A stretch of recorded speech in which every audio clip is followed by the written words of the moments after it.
இந்த நிகழ்ச்சியை பார்த்து கொண்டிருக்கும் நேயர்கள் யாவருக்கும் இயேசு கிறிஸ்துவின் ஈடியனற்ற நாமத்தினாலே அன்பின் வாழ்த்துக்கள். ஒவ்வொரு நாளும் நம்ம வேதாகமத்திலிருந்து ஆச்சரியமான பாடத்தை படிக்கிறோம் இல்லையா? இன்றைக்கும் நம்ம அப்படிப்பட்ட ஒரு ஆச்சரியமான ஒரு அற்புதமான பாடத்தை படிக்க போகிறோம். நம்மோடு இணைந்திருக்கிறாங்க சகோதரர் பீட்டர் மாதவன் அவர்கள். வாங்க நாம் அவரை வரவேற்று நிகழ்ச்சிக்குள்ளே போகலாம். சகோதரரே, இந்த நாளில் வேதாகமத்திலிருந்து என்ன ஒரு ஆச்சரியமான பாடத்தை நாம் படிக்க போகிறோம்? வேதாகம ஆச்சரியங்களில் அகழ்வாராய்ச்சியில் உள்ள ஆச்சரியத்தை பற்றி நாம் பார்த்து வருகிறோம், படித்து வருகிறோம். இன்றைக்கு வேதாகமத்தை நிரூபிக்கும் தியாத்திரா பட்டணம் என்ற தலைப்பின் கீழாக பார்க்க போகிறோம். அருமையான தலைப்பு சகோதரரே. இந்த தியாத்திரா பட்டணம் என்பது வேதாகமத்தில் எங்கு காணப்படுகிறது?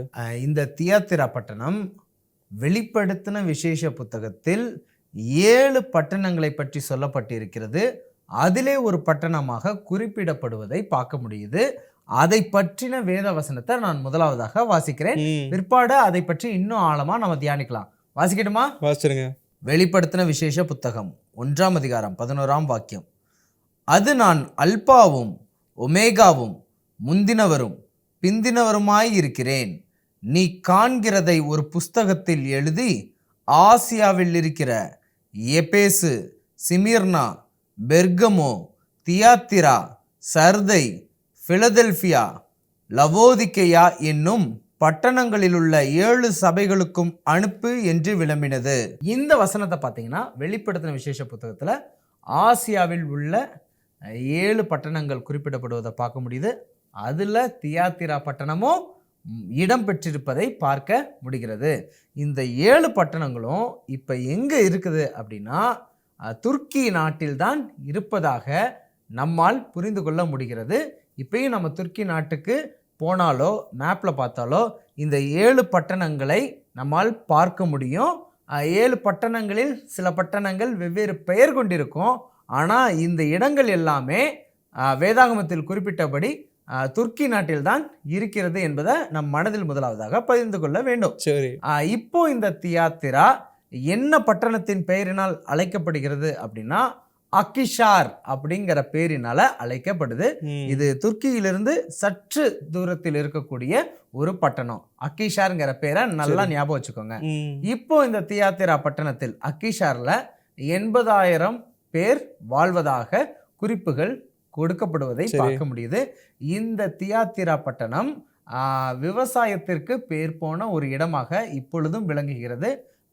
ஒலிவ எண்ணெயா இருக்கட்டும், இந்த மெலான் ஃப்ரூட்ஸ்ன்னு சொல்லுவாங்க, தண்ணீர் பழமாக இருக்கட்டும், அதற்கு பிற்பாடு திராட்சையாக இருக்கட்டும், கோதுமையாக இருக்கட்டும், இந்த பஞ்சு இருக்கக்கூடிய காரியங்களாக இருக்கட்டும், பஞ்சு நூல், இப்படிப்பட்ட விஷயங்கள், இந்த மாதிரி கொஞ்சம் வளமையாக இருக்கக்கூடிய ஒரு இடம் தான் இந்த அக்கிஷார் என்ற தியாத்திரா பட்டணங்கிறத நம்ம பார்க்குறோம். தியாத்திரா ஏன்ஷியன்ட் டைம்ஸ்ல பழங்காலத்துல இருந்தே ரொம்ப செல்வ செழிப்பான ஒரு பட்டணம். ஏன் செல்வ செழிப்பான ஒரு பட்டணம் அப்படின்னா அந்த பட்டணத்துல வணிகம் நடந்தது, தொழில் நடந்தது. பலவிதமான வணிகர்கள், தொழில் அதிபர்கள் வந்து தன்னுடைய பொருட்களை விற்பனை செய்து அதிக லாபம் சம்பாதித்த ஒரு இடமாக இருந்தது. இப்போ கூட அங்க வணிகம் செய்யக்கூடிய சந்தை என்ன பண்ணப்பட்டிருக்கு அப்படின்னா ஆர்கியாலஜி, அகழ்வாராய்ச்சி செய்து கண்டுபிடிக்கப்பட்டிருக்கிறது. அங்க என்ன விதமான வணிகர்கள்லாம் இருப்பாங்க அப்படின்னா இந்த காப்பர் ஸ்மித் என்று சொல்லக்கூடிய இந்த செம்பு வியாபாரம் செய்யக்கூடியவங்க அங்க இருப்பாங்க. அப்புறம் டேனர்ஸ், இந்த தோல் பதினிடக்கூடிய அதை தோலை பண்படுத்தக்கூடிய நபர்கள் அங்க இருப்பாங்க. அப்புறம் டையர்ஸ், சில துணிகள்லாம் பார்த்தீங்க அப்படின்னா தேவையான சாயத்தை போட வேண்டிய ஒன்றாக இருக்கும். ஒரு துணியை இந்த நிறத்துக்கு மாற்றணும், இல்லை இந்த நிறத்துக்கு மாற்றணும்னு நிறம் மாற்றக்கூடிய பணியை செய்யக்கூடிய சில வேலை தெரிந்த வல்லுநர்கள் அந்த இடத்துல இருப்பாங்க. இன்னும் சில விஷயம் சொல்லணும் அப்படின்னா அதிகமாக உள் பஞ்சு அதிகமாக விற்கப்படுவதோ இல்லை இந்த சணல் நூல் விற்கப்படுவதோ இந்த இடத்துல அதிகமாக நடக்குமா. அதை விட இன்னொரு முக்கியமான விஷயம் இருக்குது. இந்த தியாத்திரா பேர் போனது எதுக்காக அப்படின்னா இந்த தியாத்திராவில் இரத்தாம்பர ஆடைகள் அதிகமாக கிடைக்கும். இந்த இரத்தாம்பர ஆடைகளை பற்றி நாம் தெரிந்து கொள்ள வேண்டும். இந்த இரத்தாம்பர ஆடை சாதாரண மனிதர்கள் உடுத்தக்கூடிய ஆடை அல்ல. பிரைம் மினிஸ்டர், பிரசிடென்ட்டு, ஐஸ்வர்யவான்கள், இப்படி ஆட்கள் உடுத்தக்கூடிய ஒரு ஆடை என்பதை நம்ம புரிந்து கொள்ள வேண்டும். இதை எப்படி நம்ம புரிந்து கொள்ளலாம் அப்படின்னா தானியேல் 5ஆம் அதிகாரத்தில் நீங்கள் பார்த்தீங்கன்னா பெல்ஷாஷார் என்ற ராஜா தானியேலை தன்னுடைய நாட்டின் 3வது பிரதிநிதியாக கிட்டத்தட்ட பிரைம் மினிஸ்டர் ரேஞ்சுக்கு உயர்த்தி அவருக்கு ராஜாவின் வஸ்திரம் தரிக்கும்படியாக கட்டளையிடுவதை பார்க்க முடியுது. அப்படி ராஜ வஸ்திரம் கொண்டு வந்தவங்க இரத்தாம்பரத்தை அணிவித்தாங்க அப்படிங்கிறத பார்க்க முடியுது. அப்போ இரத்தாம்பர ஆடைகள் என்பது ராஜாக்கள் அணியக்கூடிய ஆடைகள் என்பதை தானியேல் 5ஆம் அதிகாரம் படித்தா தெரிந்து கொள்ளலாம். புரியுதுங்களா நான் சொல்கிறது? ஓகே, இப்போ நம்ம பார்த்தோம்னா நான் சொன்ன இந்த தகவல் எல்லாமே எங்கேருந்து நான் சொன்னேன்னா, தியாத்திரா இன்ஸ்கிரிப்ஷன் என்ற தியாத்திரா ஊரை சேர்ந்த கல்வெட்டு பதிவு ஒன்று இருக்கிறது. அந்த கல்வெட்டு பதிவில் தான் இங்கே என்ன விதமான வணிகம் நடந்துச்சு, என்ன விதமான வணிகர்கள் வந்தாங்க, இந்த ஊர் எதுக்கு ரொம்ப ஃபேமஸ்ஸு அப்படிங்கிறதெல்லாம் பதிவு செய்யப்பட்டிருக்கிறத தெளிவாக பார்க்க முடியுது. பிற்பாடு அகழ்வாராய்ச்சி செய்து பார்க்கும்போது சில பழங்கால தெருக்களை கண்டுபிடிச்சிருக்கிறாங்க. அந்த தெருக்கள், அந்த வீதிகள்லாம் எப்படி இருக்கும் அப்படிங்கிறத கண்டுபிடிச்சிருக்காங்க. சில திருச்சபைகள் 1ஆம் நூற்றாண்டு 2ஆம் நூற்றாண்டில் உள்ள திருச்சபைகளை கண்டுபிடிச்சிருக்கிறாங்க. இன்னும் இந்த தியாத்திராலேயே சில தெய்வ வழிபாடுகள்லாம் இருக்குல்ல, அப்படிப்பட்ட தெய்வங்களுடைய பதிவுகள்லாம் கூட அங்கே இருப்பதை பார்க்க முடியுது. இதிலிருந்து நாம் ஒரு விஷயம் புரிஞ்சுக்க போகிறோம். தியாத்திரா எதுக்கு ரொம்ப ஃபேமஸ் அப்படின்னா, இரத்தாம்பர ஆடைக்கு தான் ரொம்ப ரொம்ப ரொம்ப ரொம்ப ஃபேமஸ். நாம் இப்போது திருநெல்வேலினா என்னன்னு சொல்லுவோம்? அல்வா இருக்குன்னு சொல்லுவோம். அதுக்கப்புறம் ஸ்ரீவில்லிபுத்தூர்னா பால்கோவான்னு நம்ம சொல்லுவோம். மதுரைன்னா மல்லி என்று சொல்லுவோம். விருதுநகர்னா பொரோட்டா என்று சொல்லுவோம். சேலம்னா மாம்பழம்னு சொல்லுவோம். அப்போ ஒவ்வொரு ஊருக்கும் என்ன சொல்லுவோம்னா ஒரு ஸ்பெஷல் இருக்குன்னு சொல்லுவோம்ல, அந்த மாதிரி தியாத்திராவுக்கு இரத்தாம்பர ஆடையும் நிறமும் அந்த சாயமும் கொடுக்கறது தியாத்திரா ஃபேமஸ் ஆனது அப்படிங்கிறத அந்த இன்ஸ்கிரிப்ஷனில், அந்த கல்வெட்டில் பதிவு செய்து வைத்திருக்கிறாங்க.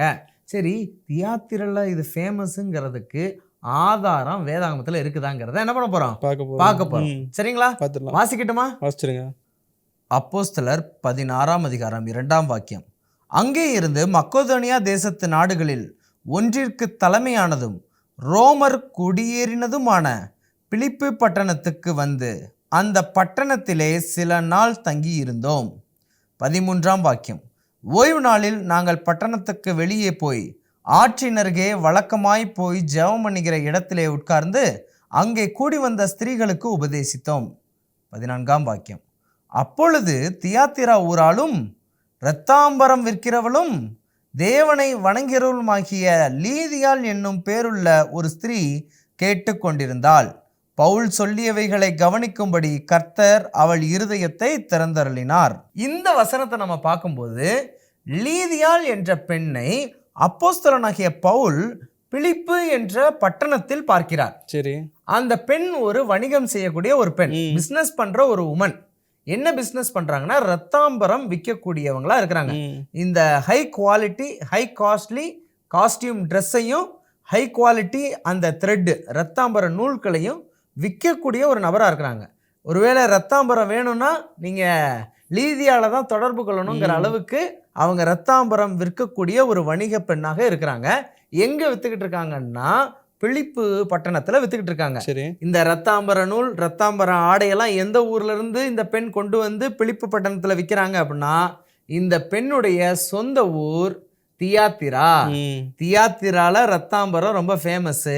அதை அங்கிருந்து எடுத்துக்கொண்டு வந்து இங்கே பிலிப்பு பட்டணத்தில் விற்கக்கூடிய ஒரு பெண்ணாக லீதியால் இருப்பதை பார்க்க முடியுது. அப்ப தியாத்திரா என்ற பட்டணம் ஒன்று இருந்தது. அது கல்வெட்டிலே இரத்தாம்பரத்திற்கு இந்த ஊர் பேர் போன ஊர் என்று சொல்லுகிறது. அந்த கல்வெட்டில் சொல்லப்பட்ட அதே காரியம் வேதாகமத்திலும் பதிவு செய்யப்படுவதை பார்க்க முடியுது. அப்ப வேதாகமம் ஒரு ஊர்ல என்ன ஃபேமஸ்ங்கிறத தன்னுடைய எழுத்துக்களில் நிரூபித்து வைத்திருக்கிறது. அந்த நிரூபணம் கல்வெட்டு மூலமாக உறுதி பண்ணப்படுவதை பார்க்க முடியுது. இந்த தியாத்திரா ஊரில் உள்ள அந்த கல்வெட்டு தியாத்திரா இன்ஸ்கிரிப்ஷனில் இந்த ஊரில் ரத்தாம்பர ஆடை ரொம்பவும் பிரபலம், ரொம்பவும் ஃபேமஸ் அப்படிங்கிறத பதிவு செய்தது மாதிரியே இங்கே பைபிள்லையும் தியாத்திராங்கிற ஊரில் ரத்தாம்பரங்கிறது ரொம்ப ஃபேமஸ். அந்த ஊருக்கு சொந்தக்காரியான ஒரு பெண் இருந்தாங்க, அவங்க பேர் லீதியாள். அவங்க பிஸ்னஸ் பண்ணுறதுக்காக இப்போ எந்த ஊரில் இருக்கிறாங்க? பிலிப்பு பட்டணத்தில் இருக்கிறாங்கங்கிற ஒரு மாறாத்தன்மையை, ஒரு சரித்திர நிகழ்வை உள்ளதென்று சொன்னதை நம்மளால் பார்க்க முடியுது. இதுவே தியாத்திரா கல்வெட்டு வேதாகமத்தின் உண்மைத்தன்மையை நிரூபிக்கிறது என்பதை நாம் புரிந்து கொள்ளலாம். இந்த அகழ்வாராய்ச்சியில் கண்டுபிடிக்கப்பட்டது வேதாகமத்தோடு எவ்வளோ அருமையாக பொருந்திருக்குல்ல. இதை பார்க்கும் பொழுது வேதாகமமானது ஒரு உன்னத புஸ்தகம். அதில் சொல்லப்பட்ட அனைத்து காரியமும் உண்மை என்றது நமக்கு தெளிவாக தெரிகிறது. இதே போல் இன்னொரு நிகழ்ச்சியில் நாங்கள் உங்களை சந்திக்கிறோம். அதுவரைக்கும் தேவன் உங்களோடும் உங்கள் குடும்பத்தோடும் இருப்பாராக. ஆமேன். ஆமேன் நண்பரே. என்ன நேயர்களே, இந்த வேதாகம ஆராய்ச்சி உங்களுக்கு ரொம்பவே பிரயோஜனமாக இருக்குன்ட்டு நான் கர்த்தருக்குள் விசுவாசிக்கிறேன். இந்த அகழ்வு ஆராய்ச்சியின் கண்டுபிடிப்பானது வேதாகமத்தோடு எவ்வளோ ஒரு பொருத்தமான ஒரு நிகழ்வாக இருந்திருக்கிறது என்பதை சகோதரர் அவர்கள் தெளிவாகவும் புரியும்படியுமா சொன்னாங்க. இதே போல் இன்னொரு நிகழ்ச்சியில் நாங்கள் உங்களை சந்திக்கிறோம். அது வரைக்கும் தேவன் உங்களோடு கூட இருப்பாராக. ஆமேன்.